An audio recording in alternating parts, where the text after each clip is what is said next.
Software ఉద్యోగం, లక్షల్లో జీతం. అయినా ఆమెకు ఆశ సరిపోలేదు. తక్కువ సమయంలో ఎక్కువ డబ్బు సంపాదించాలనుకుంది.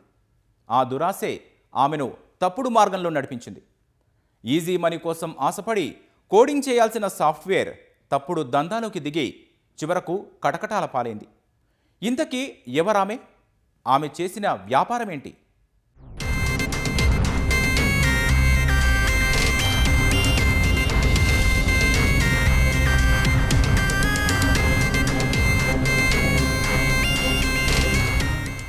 తెల్లారితే సాఫ్ట్వేర్, రాత్రైతే గంజాయి వ్యాపారి. ఇదేదో సినిమా స్టోరీలా ఉందనుకోకండి. ఒక చదువుకున్న విద్యావంతురాలు తనకు తాను రాసుకున్న క్రైమ్ స్టోరీ. బీటెక్ తెలివితేటలను కోడింగ్ డెవలప్కు ఉపయోగించాల్సింది పోయి పోలీసుల కళ్లుగప్పి గంజాయి వ్యాపారం చేసింది. చివరకు పోలీసులకు చిక్కి కటకటాల పాలైంది. నర్సీపట్నంలోని శారదానగర్లో గంజాయి దందా చేస్తూ సాఫ్ట్వేర్ ఉద్యోగి గాదె రేణుక పోలీసులకు పట్టుబడింది.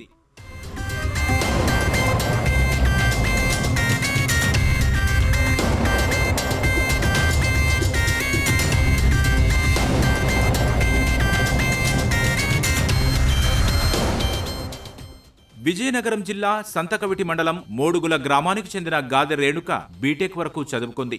అనంతరం బెంగళూరులో ఓ ప్రైవేటు కంపెనీలో సాఫ్ట్వేర్ ఉద్యోగిగా చేరింది. ఆ క్రమంలోనే ఆమెకు తమిళనాడుకు చెందిన సూర్య కాళిదాసుతో పరిచయం ఏర్పడింది. అది కాస్త ఆమెను గంజాయి దందాలోకి లాగింది. గాదె రేణుక అని చెప్పి అమ్మాయి 28 ఇయర్స్. ఈ అమ్మాయి యాక్చువల్గా నేటివ్ ఆఫ్ సంతకవిటి మండలం అండి. సంతకవిటి మండలము ఇప్పుడు ప్రజెంట్ అంటే అది విజయనగరం డిస్ట్రిక్ట్లోకి వస్తుంది.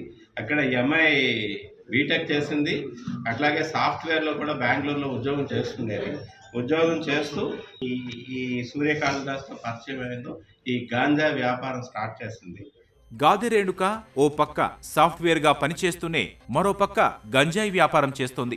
నర్సీపట్నంలోని శారదానగర్లో ఓ ఇంటిని అద్దెకు తీసుకొని 8 మందితో కలిసి ఏడాది కాలంగా గంజాయి వ్యాపారం చేస్తుందని పోలీసులు తెలిపారు.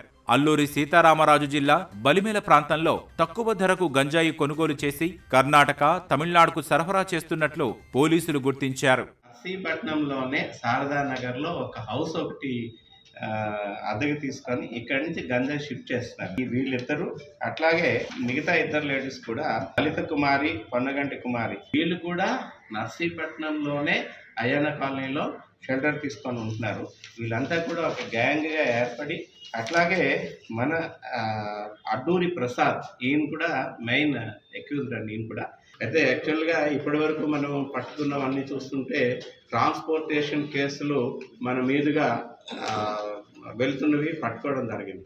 కానీ ఈ కేసులో ఏంటంటే అందరూ కూడా నర్సీపట్నంలోనే షెల్టర్ తీసుకుంటూ నర్సీపట్నంలో మీడియేషన్ చేస్తున్నమాట. ఈ సరుకంతా కూడా బలిమెల నుంచి వచ్చిందండి. బలిమెల నుంచి తీసుకురావడం, ఈ అడ్డూరి ప్రసాద్ మీడియేషన్ చేయడం, ఈ సరుకంతా తీసుకొచ్చిన తర్వాత ఇక్కడి నుంచి తమిళనాడుకి షిఫ్ట్ చేస్తూ ఉన్నారండి. అనకాపల్లి పోలీసులు గంజాయి రవాణా జరుగుతుందన్న సమాచారంతో శృంగవరం గ్రామ శివారులో అటవీ ప్రాంతంలో వాహనాల తనిఖీలు చేస్తున్నారు. ఆ క్రమంలోనే నిందితులు పోలీసులకు చిక్కారు. వాళ్ల కారు తనిఖీ చేయగా 74 కేజీల గంజాయి పట్టుబడింది. ఈ కేసులో ప్రధాన నిందితురాలు రేణుక సహా మొత్తం 8 మందిని అరెస్టు చేశారు.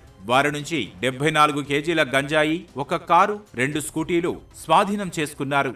శృంగవరం దగ్గర వెహికల్ చెకింగ్ చేస్తున్నాడు. ఒక వెహికల్ కారు ఒకటి వస్తుంది, దాని పైలటింగ్ కూడా వస్తుంది. మీరు వెహికల్ చెక్ చేయండి అని చెప్పేసి ఎస్పీ గారు ఇచ్చిన ఇన్స్ట్రక్షన్స్ మేరకు వెహికల్ చెకింగ్ నిర్వహిస్తున్నారు.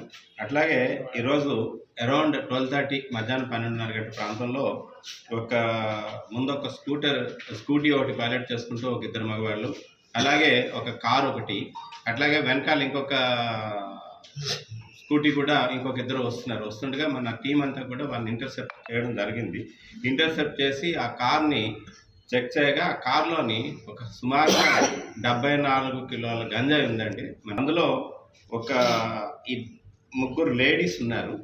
అలాగే ఒక డ్రైవ్ చేస్తున్న ఆయన కూడా సూర్య కాళిదాస్ అని చెప్పేసి ఆయనది తమిళనాడు పాత నేరస్తుడు అనమాట. ఇతని మీద ఒక 307 కేసు ఉంది. 18,50,000 రూపాయలు గంజాయి, అట్లాగే కారు ఒకటండి, అలాగే 2 స్కూటీసు. వీళ్ళంతా కలిపి ఈ మొత్తం 8 మంది ముద్దాయిల్ని కూడా పట్టుకోవడం జరిగింది. ఈజీ మనీ కోసం ఆశపడి తప్పుడు మార్గాల్లో ప్రయాణించి జీవితాలను నాశనం చేసుకోవద్దని పోలీసులు విజ్ఞప్తి చేస్తున్నారు.